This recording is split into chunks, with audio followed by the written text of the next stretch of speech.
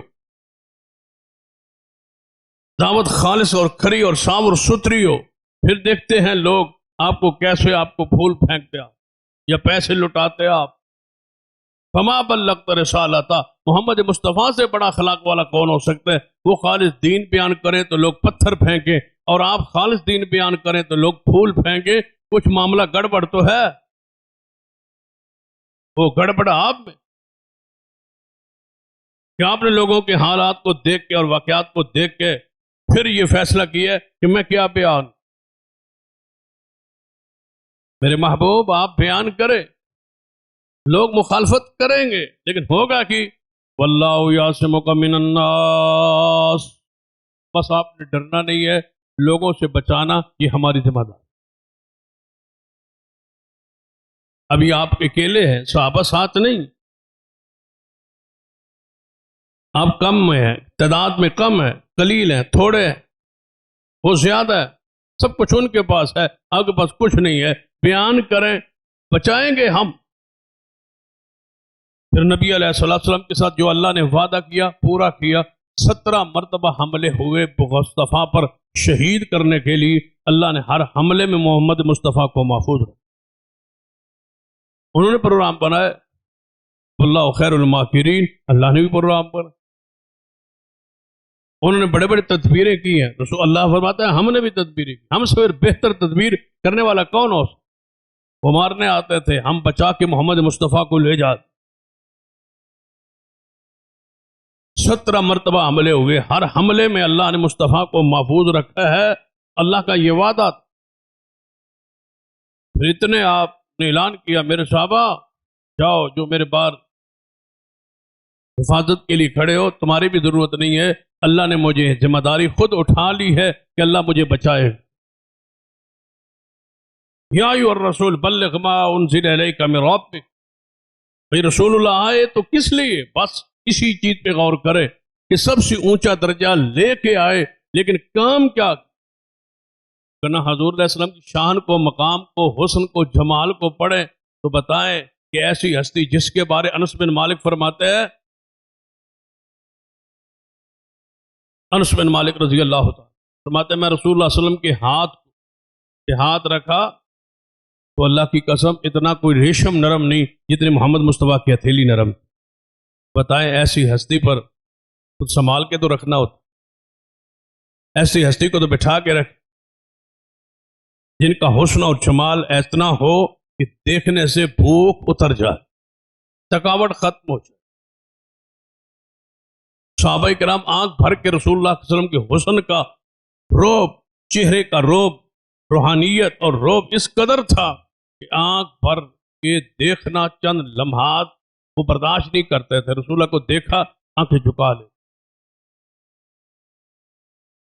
حسن پر اتفاق ہے کہ محمد مصطفیٰ جیسا حسین اللہ کی مخلوق میں کوئی. تو ایسی ہستی کو تو سنبھال کے رکھتے ہیں بھائی، ایسی ہستی کی تو پیروں پر مٹی نہیں لگنے دیتے.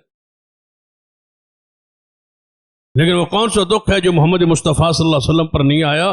سب سے اونچا درجہ دے کے اور سب سے زیادہ حسن دے کے اللہ نے سب سے بڑی ذمہ داری جو لگائی ہے وہ دعوت دین کی ہے کہ دین بیان کرو. کس لیے یہ قرآن، کس لیے نبوت دی آپ کو؟ تبارک الذی نزل الفرقان علی عبدہ لیکون للعالمین نذیرا. اے محمد مصطفیٰ آپ پر قرآن نازل کیا ہے اس لیے کہ آپ سارے جہانوں کے لیے ڈرانے والے بن جائیں. ڈرائیں اس کو. فذکر انما انت مذکر، نصیحت کریں، آپ مذکر ہے، نصیحت کرنے والے. یہ شان، یہ مقام، یہ ذمہ داری ہے. آپ ادع الی سبیل ربک بالحکمہ والموعظۃ الحسنہ.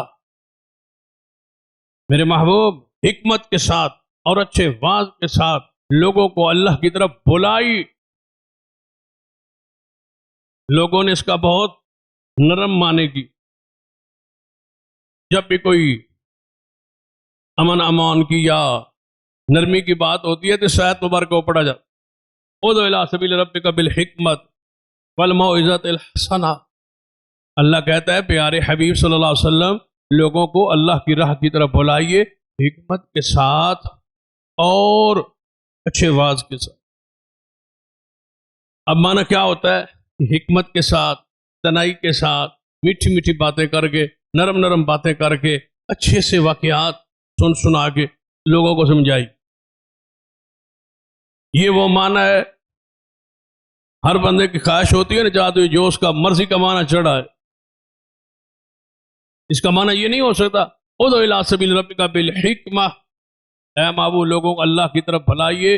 محمد مصطفیٰ صلی اللہ علیہ وسلم کو حکم ہو رہا ہے کہ بلائیے لوگوں کو حکمت کے ساتھ. کا مطلب کیا ہے؟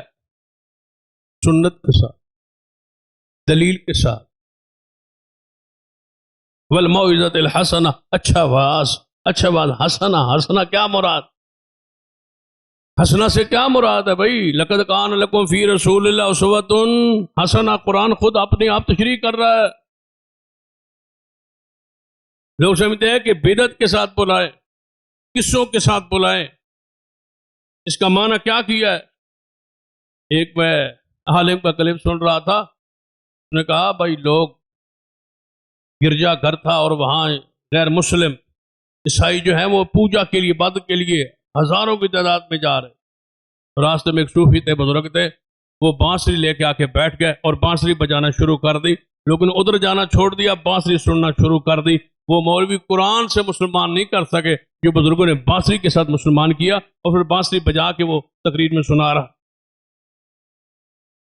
تو پھر ساتھ یہ آیت پڑھتا ہے ادعو الی سبیل ربک بالحکمہ والموعظۃ الحسنہ. اس کا معنی کیا ہوگا کہ لوگوں کو اللہ کی طرف بلاؤ بانسری کے ساتھ. والموعظۃ الحسنہ. بھائی وہ کیوں معنی نہیں کرتے جو قرآن کر رہا ہے کہ اس قوم کو بلاؤ اللہ کی راہ کی طرف سنت کے ساتھ، سنت کے ساتھ، محمد مصطفیٰ کے طریقے کے ساتھ، اللہ کی وحی کے ساتھ، قرآن کے ساتھ، سنت کے ساتھ، دین کے ساتھ، برہان کے ساتھ لوگوں کو دعوت کے دو، دین کی طرف بولو. ڈراؤ اس قوم کو جہنم کے عذاب سے، بشارتیں دو جنت. اللہ تو یہ کہہ رہا ہے. چند سال پہلے ایک کلپ ایک مولوی کا مشہور ہوا تھا نا کہ تھوڑے مولوی قرآن پڑھ کے نہیں لوگوں نے مسلمان کیتا، جڑے ساڑھے بزرگاں ڈھول کھڑکا کے مسلمان. وہ کہتے ہیں ڈھول کھڑکاؤ لوگ مسلمان. اور اس سے 2 سال پہلے ہمارے سرگودا سے پیر سیال کا وہ کلپ مشہور ہوا تھا، آج بھی نیٹ پر موجود. پیر بزرگ فوت ہو گئے، پیر حمید الدین صاحب سیال. وہ حکمت کے ساتھ وہ فرماتے ہیں کہ قیامت کا ہمارے بزرگوں نے یعنی اپنے پیر صاحب کا قمر الدین سیالوی صاحب کا ذکر کر رہے فرماتے ہیں انہوں نے خواب میں دیکھا کہ رسول اللہ صلی اللہ علیہ وسلم یعنی پیر قمر الدین سیالوی صاحب نے خواب میں دیکھا کہ رسول اللہ قیامت کا دن آ گیا ہے اور رسول اللہ صلی اللہ علیہ وسلم جہنم سے لوگوں کو بخشوا کے نکال کے لا رہے ہیں اور آگے آگے حضور آ رہے ہیں، آگے آگے ڈھول بجتے آ رہے، ڈھول کھڑکتے آ رہے. پھر نال آندا ہے ایک ڈھول نہیں کئی ڈھول کھڑکتے آ رہے، تشریح بھی پہ کرتا ہے ایک ڈھول نہیں کئی ڈھول کھڑکتے آ رہے. رسول اللہ خوش ہو رہا ہے کہ میں امت نو جڑا ہے وہ بخشوا کے آ رہے ہیں. پیر صاحب سارے مریداں نو جہنم چوں کڈی جا رہے ہیں اور ڈھول کھڑکتے جا رہے ہیں. یعنی رسول اللہ کو بھی ڈھول سنایا ہے نعوذ باللہ. جبکہ رسول اللہ کی حدیث ہے کہ اللہ نے مجھے بھیجا ہے میں ڈھول کو جا کے توڑ کے رکھ دوں. رسول اللہ نے فرمایا اس کو کوبا کہا جاتا ہے، فرمایا کوبا کو ڈھول کو توڑنے کے لیے میں آیا ہوں. موسیقی کے آلات یہ ڈھول مجھے توڑنے کے لیے اللہ نے بھیجا ہے. رسول اللہ 12 کو تشریف لے آئے بقول تمہارے ڈھول توڑنے کے لیے اور تم کھڑکا رہے ہو ڈھول حضور کے. آئے تو صحیح، کوئی شک نہیں آئے کہ اس لیے ڈھول توڑنے کے. بانسری کی آواز کو ختم اور مٹانے کے وہ ڈھول کی آواز آ رہی تھی. رسول اللہ صلی اللہ علیہ وسلم جا رہے تھے، آپ نے اپنے دونوں انگلیاں اپنے کانوں میں ڈال کے فرمایا عبداللہ بن عمر سے کہ جب تک یہ آواز آتی رہے گی محمد مصطفیٰ اپنی انگلیاں کانوں سے نہیں نکال. رسول اللہ کی تو یہ سیرت. ادعو الی سبیل ربک بالحکمہ والموعظۃ الحسنہ کا معنی ہے کہ اس قوم کو کتاب و سنت کے ساتھ دین کی طرف دعوت دو. دلائل کافر نہ کہو، مشرک نہ کہو، گالی نہ دو، برا نہ کہو. یہ معنی ہے. دلائل کے ساتھ عقلی نقلی کتاب و سنت کے دلائل پیش کر، رد کرے شرک کا اور توحید کا اثبات کرے. فذکر بالقرآن، قرآن کیا کہتا ہے؟ فذکر بالقرآن. اس قوم کو محبوب نصیحت کیجئے کس کے ساتھ؟ بالقرآن، قرآن کے ساتھ. رب کہتا ہے قرآن کے ساتھ، یہ کہتے ہیں بانسری کے ساتھ. رب کہتا ہے قرآن کے ساتھ، یہ کہتے ہیں ڈھول کے ساتھ. اب ہم یہ حضور کا جو ذکر کر رہے ہیں چوکو چوراہوں پہ شور شرابہ ہے، لوگ پوچھیں کس کا ذکر ہو رہا ہے؟ رسول اللہ کی میلاد ہو رہی ہے تو یہ حضور کی سیرت ہو رہی ہے نا، حضور کی شان ہو رہی ہے نا، حضور کا چرچا ہو رہا ہے نا. یہ چرچا. فذکر بالقرآن من یخاف وعید. قرآن کہتا ہے محبوب ڈرائیے اس قوم کو کس کے ساتھ؟ قرآن کے ساتھ. قرآن پاک فرمایا جا رہے ہو تو کیا جا کے کرنا ہے؟ قرآن کے الفاظ لقد من اللہ علی المؤمنین اذ بعث فیہم رسولا من انفسہم. سارا قرآن پڑھو. قرآن میں کہیں بھی یہ ذکر نہیں ہے کہ ہم نے محمد مصطفیٰ کو پیدا کر کے احسان کیا. اللہ کہتا ہے میں محمد مصطفیٰ کو رسول بنا کے احسان کیا. اصل احسان رسالت ہے، اس میں کوئی شک نہیں کہ بعثت رسالت ملی تب ہی ہے جب آپ پیدا ہوئے دنیا میں تشریف لائے. لیکن احسان بطور احسان جس کا ذکر کیا وہ ولادت کو نہیں بلکہ محمد مصطفیٰ کی بعثت کو، اللہ نے بھیجنے کو جب رسول بنایا ہے، یہ احسان. قرآن پاک کے الفاظ لقد من اللہ علی المؤمنین اذ بعث فیہم رسولا من انفسہم. اللہ نے یقیناً احسان کیا مومنوں پر. کون سا احسان؟ اذ بعث فیہم، جب بھیجا ان میں رسولا من انفسہم، رسول بنا کے محمد مصطفیٰ. رسول بن کے آنا یہ احسان. یا اللہ رسول تو آ گئے، کس لیے بھیجا ہے؟ کس کے لیے تشریف لائے؟ آگے اسی آیت میں وہ مقاصد 4 بیان کر دی.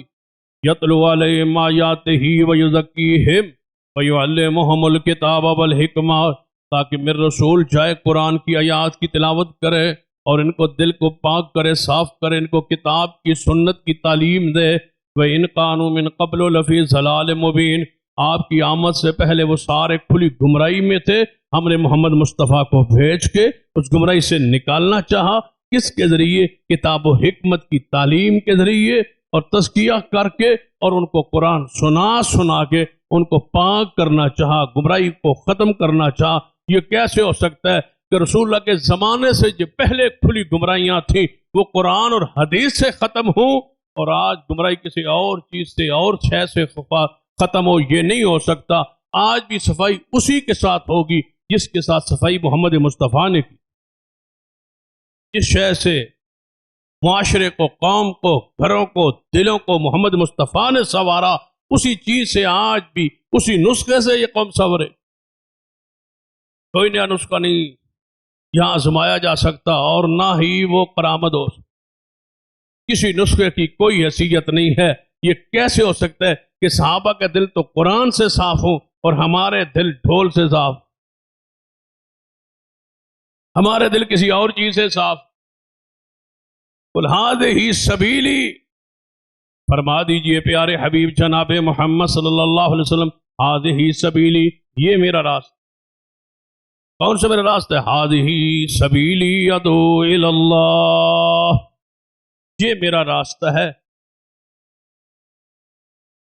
علی بصیرۃ انا ومن اتبعنی، میرا بھی اور میرے ماننے والوں کا بھی یہی راستہ ہے. بصیرت پر، دلائل پر. یہی راستہ ہے کہ ہم اللہ کی طرف بلائیں دلیل پر. یہی میرے راستہ.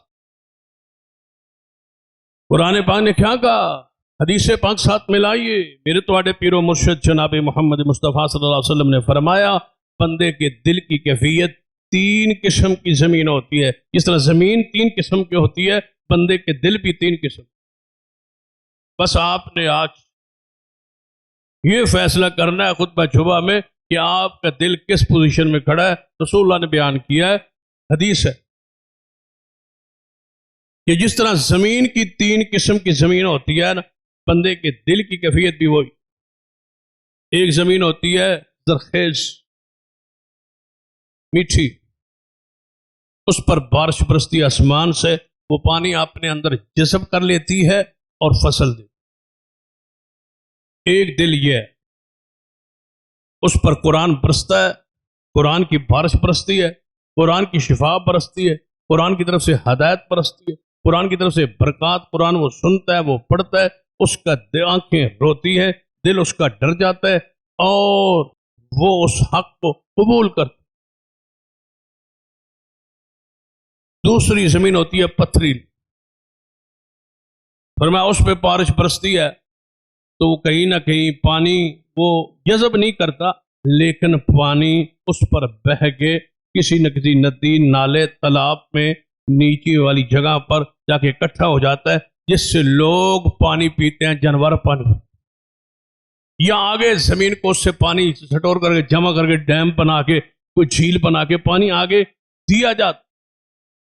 یہ بھی فائدہ مند. چلو اپنی جو بھی کیفیت ہے، لوگوں کو فائدہ خیر پہنچ رہی، لوگوں کو فائدہ ہو رہا ہے، لوگ اپنی پیاس بجھا رہے، پانی پی رہے، لے رہے، جانور پی رہے ہیں، زمانہ اس سے خیر پا رہا. یہ دوسرا قسم. تیسری زمین ہے وہ بنجر، وہ کلر والی، وہ شور والی. بارش برستی رہتی ہے، نہ پانی اندر جذب ہوتا ہے اور نہ اس سے کوئی وہ کڑواہٹ، نہ کوئی اس سے جانور پانی پیتا ہے. بندوں کے لیے بھی کیچڑ ہی ہے، جو بندہ اس سے گزرتا ہے وہی گر رہا ہے اور چھینٹے اس پہ پڑ رہے ہیں اور گر رہا ہے، پھسلن بنی ہوئی ہے. یہی حالت ہے اس بدبخت انسان کی جس کے دل کی یہ کر. قرآن اثر نہیں کرتا، دین اثر نہیں کرتا، سنت اثر نہیں کرتی، شریعت اثر نہیں کرتی. قرآن پڑھتے جائیں، حدیث پڑھتے جائیں، وہ پڑھتا جائے، سنتا جائے، اس پہ اثر ہی نہیں کرتا. اس کا یہی کام ہے. بس بنجر ہے، کلر والا دل ہے، شور والا دل ہے، سیاہ دل ہے، بد ضمیرہ انسان ہے.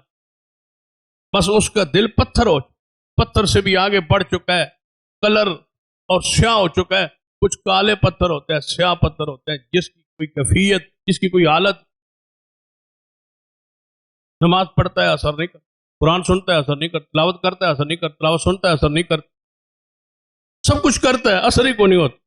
وہی گناہ، وہی غیبت، وہی چغلی، وہی فحشی، وہی بے حیائی، وہی بد کرداری، وہی زبان کی بواسیر. میں کہا کرتا ہوں ایک تو بواسیر ہوتی ہے نا، دوسری بواسیر بندے کو زبان کی. سب سے بری بواسیر زبان کی ہے. جب یہ لگ جائے بندہ چپ نہیں کرتا، اس سے گند نکلتا رہتا ہے، پیپ نکلتی رہتی ہے، گند منہ سے نکلتا ہی رہتا ہے، گرتا ہی رہتا ہے. لوگ آس پاس بیٹھ کے بدبو اور اکتاہٹ محسوس کرتے رہتے ہیں، لیکن اس سے گند نکلتا رہتا ہے، نیچے گر رہا ہے گند. غیبت کیا ہے؟ پیپ ہے، گند. گناہ ہے، وہ گوشت ہے بھائی، وہ نکل رہا ہے. آس پاس بندے جو بیٹھے ہیں وہ مطمئن نہیں ہے، وہ راضی نہیں ہے، وہ خوش نہیں ہے، وہ بدبو محسوس کر رہے ہیں، لیکن وہ خوش ہو رہے ہیں. اس کے منہ سے چلو پیپ جب تک نہیں نکلے گی اینو سکون نہیں آنا، انہیں چوپ نہیں کرنا، اینو راتی نیند نہیں، اینو گند کٹن دیو تھوڑا جا، یہ پیپ باہر آن دیو. پیپ باہر آئے گی تو سکون آئے. تو جب تک پھوڑے میں پیپ ہو راتی سکون آندا ہے، چیختا ہے بندہ، چلاندہ ہے. تو جدوں وہ پیپ نکل جائے پھر بندہ سکھ دا سوندا. یہ جی پیپ ہے نا منہ والی، یہ جدوں نکلے نہیں بندے نیند نہیں ہے. یہ منہ کا گند ہے، بواسیر ہے، دل کا غبار ہے، دل کا ابھال ہے. یہ 3 قسم کی زمین ہے جس کو محمد مصطفیٰ نے بیان کیا ہے. فیصلہ آپ نے کرنا ہے کہ آپ کی زمین کس لیول کی ہے، کس طرح کی ہے. اگر تو قرآن اثر کر رہا، اللہ کا شکر ہے، لوگ آپ سے فیض پا رہے ہیں، اچھائی لے رہے ہیں، خیر لے رہے ہیں، بھلائی رہے ہیں، نیکی لے رہے ہیں، تو اللہ کی رحمت، اگر لوگ آپ سے برائی لے رہے ہیں، غیبت لے رہے ہیں، چغلی لے رہے ہیں، گناہ لے رہے ہیں، فحاشی لے رہے ہیں، بے حیائی لے رہے ہیں، سوائے جناب گند کے کچھ بھی نہیں لے رہے، تو اپنی زمین پر، اپنے گناہوں پر، اپنی حالت پر، اپنی کیفیت پر، اپنی پکڑ پر اور اپنی گرفت پر روئے کہ آپ کسی گناہ کی گرفت میں آ۔ سرور کائنات محمد رسول اللہ صلی اللہ علیہ وسلم کی سیرت کو پڑھیں اس حوالے سے کہ آپ دائی کی حیثیت سے تھے، قرآن نے آپ کو یہ ذات بخشا ہے، شان بخشی ہے۔ یا ایھا النبی انا ارسلناک شاہدا ومبشرا ونذیرا وداعیا الی اللہ باذنہ وسراجا منیرا۔ اے میرے پیارے حبیب جناب محمد مصطفیٰ صلی اللہ علیہ وآلہ وسلم، ہم نے بھیجا آپ کو شاہد بنا کے، مبشر بنا کے، نذیر بنا کے۔ یہ ساری صفات کا تعلق محمد مصطفیٰ کی ذات کے ساتھ ساتھ لوگوں کے ساتھ تعلق جڑا ہوا ہے۔ شاہد کس کے لیے؟ لوگوں کے لیے۔ مبشر کس کے لیے؟ عوام الناس کے لیے۔ نذیر کس کے لیے؟ عوام الناس کے لیے۔ وداعیا الی اللہ باذنہ وسراجا منیرا، اور ہر وقت اللہ کی طرف بلانے والے کون؟ جناب محمد صلی اللہ علیہ وسلم۔ یہ اہل ایمان کا کام۔ آج یہ ذمہ داری علماء کی، خطباء کی، واعظین۔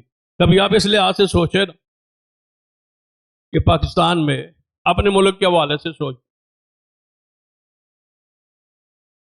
کہ جنہوں نے یہ ماہ ربیع الاول میں جشن منایا اور یہ خوشی منائی اور یہ سارا کچھ کیا، بدعات خرافات کی، ان کے مقابلے میں ہمارے علماء، ہمارے مدارس، ہمارے خطباء، ہمارے واعظین کتنے کم تعداد۔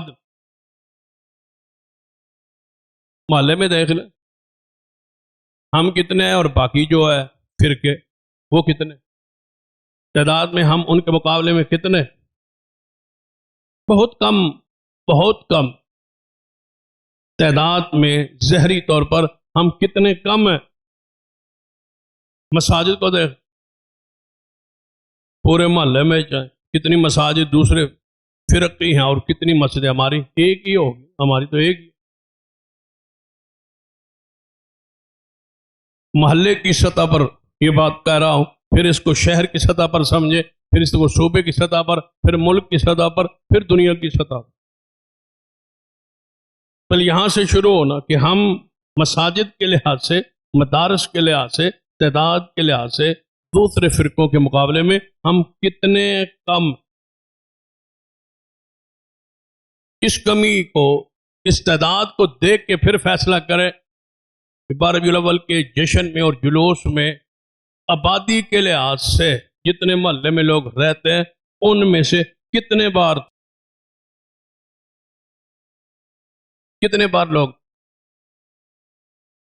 میں سمجھتا ہوں جتنے محلے میں دیگر فرقوں کے مقابلے میں ہماری تعداد جتنی کم ہے، اس سے بھی ان کی تعداد کے مقابلے میں باہر میں نکلنے والے اس سے بھی کم۔ یعنی ہماری جو تعداد ہے نا پورے محلے میں، پھر پورے شہر میں، پورے صوبے میں، پھر پورے ملک میں، اس سے بھی کم۔ اسی مکتبہ ہائے فکر کے لوگ اگر 100 ہیں تو باہر نکلنے والے 4%، 5%، 10% سے زیادہ سے زیادہ آپ کہہ لیں 10% لوگ باہر نکلے ہوں گے، 90% لوگ باہر نہیں نکلتے۔ وجہ اب غور کریں کہ ہماری دعوت میں اللہ نے کتنی خیر رکھی، ہماری دعوت میں کتنی قوت اور طاقت اور بصیرت اور حکمت اور دلائل ہیں کہ دنیا ان کی تعداد میں اکثریت کے باوجود، ان کے ساتھ منسلک ہونے کے باوجود، ان کے اس مسئلے سے، اس جشن سے 10% انہی کے لوگ ان سے مطمئن نہیں۔ مطمئن ہوتے سارے نکل، اور سارے اگر نکل کھڑے ہوں، پھر ذرا غور کریں، اگر سارے نکل کھڑے ہوں، ایک بندہ بھی گھر میں نہ رہے تو پھر بار روڈ کی جشن کی صورت کیا ہو؟ صرف ہم رہ جائیں باقی سارے نکل کھڑے ہوں، صرف ہمارے گھر رہ جائیں باقی سارے نکل کھڑے ہوں، مرد بھی، عورتیں بھی، بچے بھی سارے کھڑے ہو جائیں، باہر نکل آئیں، پھر کیفیت کیا ہو؟ اس کا مطلب ہے ان کے اپنے گروہ کا 10% سے زیادہ ان پر بندے مطمئن نہیں ہے۔ یہ ہے ہماری دعوت کی بصیرت اور دلائل کہ لوگ باوجود اس کے کہ ہمارے مدارس، مساجد، علماء، خطباء، واعظین کم ہے، لیکن اللہ نے ہماری دعوت میں یہ تاثیر رکھی ہے کہ لوگ سنتے بھی ہیں، سمجھتے بھی ہیں، اور ان کی ساری فضولیات کو لوگ کہتے ہیں کہ ان کا دلیل کوئی نہیں ہے، سوائے عقل والا، شعور والا بندہ یہ کام نہیں کرتا، وہ نہیں نکلتے۔ یہ ہے وہ مقابلے میں کتاب و سنت کی وہ دعوت، وہ بصیرت، وہ دلائل جس کو اللہ نے غلبہ دیا۔ ہم غالب نہ صحیح، لیکن ہمارے مسلک کے دلائل غالب ہیں پوری دنیا میں۔ ہر سی بندہ غور کرتا ہے، سوچتا ہے یار جو یہ کہہ رہے ہیں یہ ٹھیک ہے، جو وہ کہہ رہے ہیں نہیں۔ لگتا ہے ان کا کھانے پینے کا کوئی معاملہ ہے، یہ ٹھیک نہیں ہے، جو یہ دعوت دے رہے ہیں یہ ٹھیک نہیں۔ بھائی عید بھی ہوتی تو نماز ہوتی، عید بھی ہوتی تو کوئی سنجیدگی ہوتی، عید بھی ہوتی تو کوئی عبادت گاہ ہوتی، عید بھی ہوتی تو کوئی نہ کوئی اس کا طریقہ کار ہوتا۔ اور میں ایک اور انداز سے بات سمجھایا کرتا کہ شیعہ ہے نا، شیعہ حضرات، ان کا جلوس شروع ہوتا ہے اور جلوس ختم ہوتا ہے، ایک جگہ سے شروع ہوتا ہے دوسری جگہ پہ ختم ہوتا ہے، اور طے ہوتا ہے، اور قانون میں لکھا ہوتا، اجازت میں لکھا ہوتا، روٹ میں لکھا ہوتا کہ یہاں سے شروع ہونا ہے، یہاں پر جا کے ختم ہونا، اتنے بجے شروع ہونا ہے، اتنے بجے ختم ہونا۔ لیکن یہ ہمارا بارے بھی لوگ جلوس ہے، شروع کہاں سے ہونا ہے کوئی پتہ نہیں، ختم کہاں ہونا ہے کوئی پتہ نہیں، اس کا روٹ کیا ہے کوئی پتہ نہیں، جدھر منہ آئے ادھر ٹوٹ، انہیں اس کا نہ کوئی آگا ہے نہ کوئی اس کا پیچھے، نہ اس کوئی اول ہے نہ اس کوئی انتہا ہے۔ یہ چیزیں بولتی ہے کہ یہ ساری خود ساختہ چیزیں، بھائی کدھر سے جانا ہے کوئی پتہ نہیں، کدھر جانا ہے کوئی پتہ نہیں۔ بھائی صاحب ہمارا رسول پیدا ہو گیا ٹھیک ہے، آپ کدھر جا رہے ہیں؟ بھائی ہم باہر جا رہے ہیں۔ کہاں جانا ہے؟ ہم نے بازار جانا ہے۔ کہاں تک جانا ہے کوئی پتہ نہیں، کہاں ختم ہوگا کوئی پتہ نہیں، کب ختم ہوگا کوئی پتہ نہیں۔ کوئی ایسی خرافات اور بدعات اور رسومات کر دی گئی ہے، اب اسلام ہو، دین ہو، شریعت ہو، تو چلو وہ تو میں نے مثال ایک عام طور پہ دی ہے نا، مثال سنت کی دیتے ہیں، شریعت کی دیتے ہیں، شریعت کو دیتے، شریعت بھی ہو اس کا بھی کوئی نہ کوئی دن، کوئی نہ کوئی وقت، کوئی نہ کوئی انداز، کوئی نہ کوئی کیفیت اس کی طے۔ وہ تو میں نے ایک بدی جلوس کی دی ہے نا، بس اس سے تو وہ بہتر ہے، چلو ٹائم تو کوئی مقرر کیا ہے نا، کوئی روٹ تو مقرر کیا ہے نا، یہ تو بھی اس سے بھی گئے گزرا، نہ روٹ ہے نہ ٹائم ہے نہ وقت۔ تو شریعت کا اگر شریعت ہوتی تو پھر ساری چیزیں طے، یعنی انہوں نے قانون میں اپنی چیزیں طے کروا لی، یہ قانون میں بھی نہیں طے کروا سکے، شریعت میں تو ان کی بھی طے نہیں ہے، ان کی بھی۔ شریعت میں عید الفطر ہے، کب شروع ہونی ہے، کس وقت شروع ہونی ہے طے، کب تک بھائی سورج ڈلنے سے پہلے پہلے پڑھنی ہے، اس کے بعد کوئی عید الفطر یا کوئی عید الاضحیٰ ٹائم دے دی، کیسے پڑھنی ہے بتا دی، کیسے کپڑے پہننے بتا دی، گھر سے نکلنا ہے کیسے نکلنا ہے بتا دی، واپس جانا ہے بتا دی، عیدگاہ میں بیٹھنا ہے کیسے بیٹھنا ہے واضح کر دی، وہاں پڑھنا کیا ہے بتا دی، عید کی رکعت کتنی ہے بتا دی، عید کے بعد خطبہ ہے سننا ہے بیان کر، دعا ہے بیان کر دی، آپ کی عید ہے کیا کرنا ہے کوئی پتہ نہیں، کرنا کیا ہے بھائی کوئی پتہ نہیں ہے، بازار جانا ہے جسا نے پتا بازار جانا ہے، باہر نکلنا ہے، گھوڑے تے چڑھنا ہے، گھوڑا نہ لبے تو رکشے چڑھنا ہے، رکشا نہ لبے تو موٹر سائیکل تے چڑھنا ہے، جی موٹر سائیکل لب جائے تو پچھوں سلنسر کٹ دے تے جی وہ کوئی نہ لبے تو پھر ایویں ٹرالی تے چڑھ جانا، ٹرالی نہ لبے تو ٹرک تے چڑھ جانا، جی ٹرک نہ لبے تو پھر گڈی تے چڑھ جانا۔ کرنا کی کچھ پتہ نہیں، اللہ کی قسم اس قوم کو کچھ پتہ نہیں۔ محمد مصطفیٰ صلی اللہ علیہ وسلم کا دین حضور نے کی فرمایا؟ آپ فرمایا میرا دین ایسا دے کے جا رہا ہوں جس کے دن سے زیادہ راتیں روشن۔ محمد مصطفیٰ ایک ایک چیز طے، آج کب شروع ہوگا کب ختم، کہاں سے چلنا ہے کہاں جانا، مینا پہنچنا ہے، مزدلفہ میں پہنچنا ہے، جناب آپ نے عرفات پہنچنا، عرفات میں کب سے واپسی شروع ہونی، کیسے آنا ہے، مزدلفہ میں کیا کرنا ہے، مینا میں کیا کرنا ہے، کب پہنچنا ہے، کتنے دن رہنا ہے، کیا کرنا ہے، جو عبادت ہو وہ طے۔ جو بدعت ہو وہ طے ہی نہیں، پتہ ہی نہیں کہ اس کا اول کیا ہے آخر کیا ہے، کرنا کیا ہے، کچھ پتہ نہیں۔ ہر پنڈ، ہر بستی، ہر شہر، ہر محلے، ہر ملک کی الگ الگ